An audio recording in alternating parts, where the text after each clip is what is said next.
Throughout history, there have been moments when the world teetered on the brink of nuclear war. One such instance was in 1984. The major players were the United States and the Soviet Union. But in these tense scenarios, there's often one person, one spy, who makes all the difference. Someone who can stop the escalation. This is the story of a man who was a Soviet spy, but who later became a double agent working for the West. His story is one of the strangest in espionage history. And just when it seemed like the danger was over, a second spy entered the game in an unexpected way, turning everything upside down, creating a plot so incredible it could rival the best movies. The story begins with Oleg Gordievsky, a man born into a family of intelligence operatives. His father was a KGB agent, and Oleg was destined for espionage from a young age. His journey started in 1966, during the height of the Cold War, a conflict that lasted from 1947 after World War II until 1991 when the Soviet Union collapsed. That's 44 years of intense rivalry, technological race, and constant tension, with each side ready to ignite at any moment. In this deadly game, intelligence agencies played a crucial role. Both the US and the USSR engaged in relentless spying, trying to uncover each other's secrets. The Soviets had allies in Eastern Europe, while the Americans counted on their European partners. One key country was Denmark, a NATO member and a close ally of the US. The Soviet embassy in Copenhagen was a hive of espionage. About 40% of its staff were believed to be spies working for the KGB. Among them was Oleg, who was sent undercover under the guise of a diplomatic officer. His true mission: gather intelligence, especially about the Western military presence and alliances in the region. Denmark was vital because, in case of a real war, it would be on the front lines, closest to the Soviet border. Danish intelligence kept an eye on the embassy, aware that many staff members might be spies, but difficult to confirm who was who.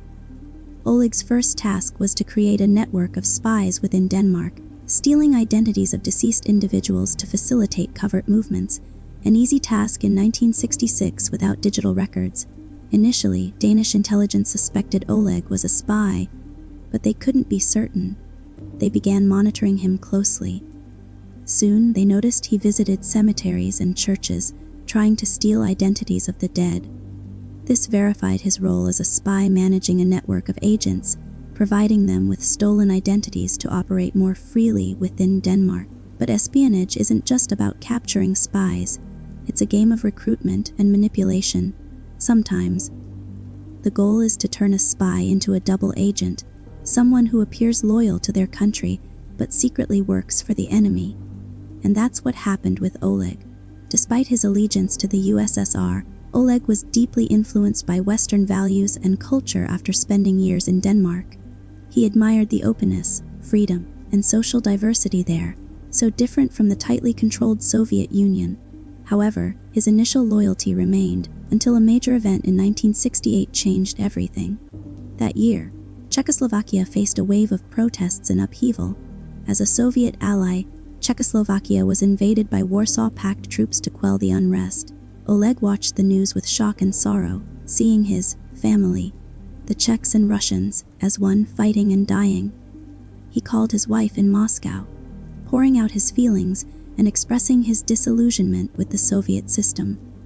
This phone call was intercepted by Danish intelligence, an unprecedented opportunity. Some analysts believe Oleg intentionally made that call as a signal, an act of defiance and a step toward defecting. Perhaps he saw that his values aligned more with the West than with his homeland. Whatever his motive, this moment marked a turning point. When his mission in Denmark was completed after 4 years, he returned to Moscow in 1970, only to be sent back to Denmark 4 years later, promoted to deputy head of the intelligence network. Danish intelligence, aware of his potential, sought help from their British allies to recruit him fully. British intelligence, with their extensive network, monitored Oleg's activities. They discovered he was a sports enthusiast, especially fond of tennis.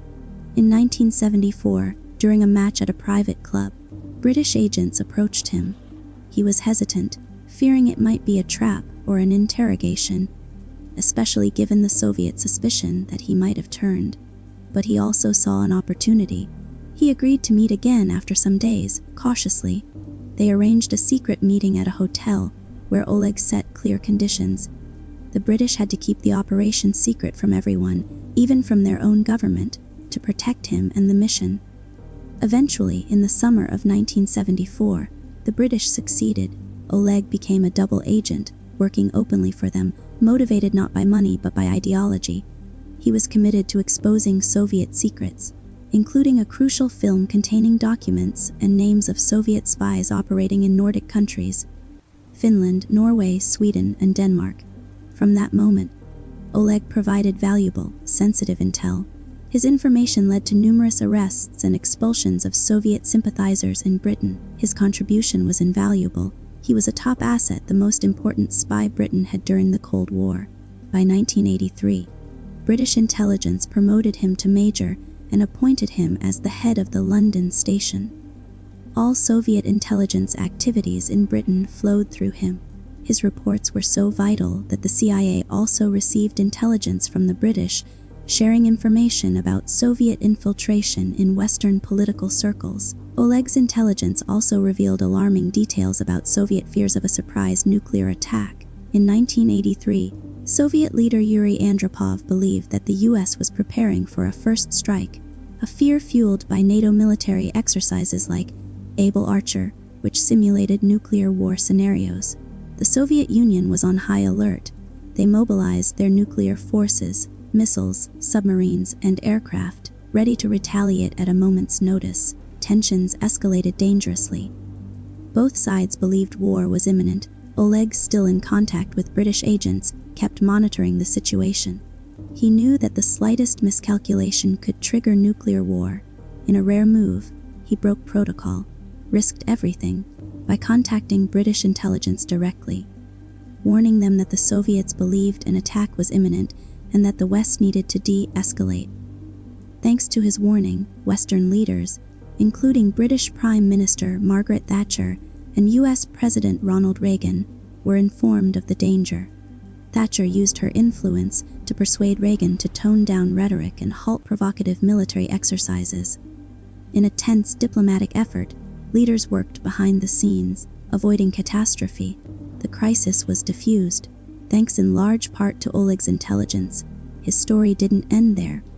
The CIA and British intelligence continued to hunt for the source of their critical information. They eventually identified Oleg's code name and realized he was a double agent, an incredibly valuable asset, but also a grave security risk.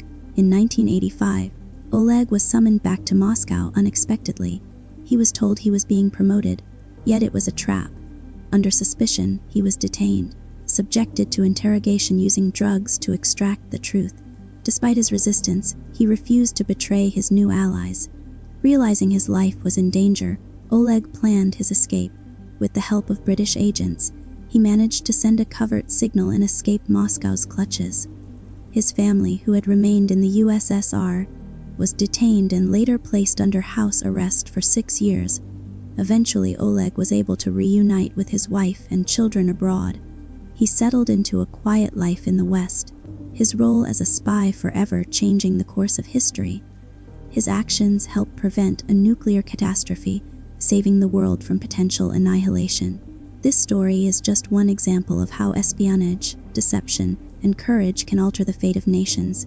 And as incredible as it sounds, there are many more spies and secrets still hidden in the shadows, waiting to be uncovered.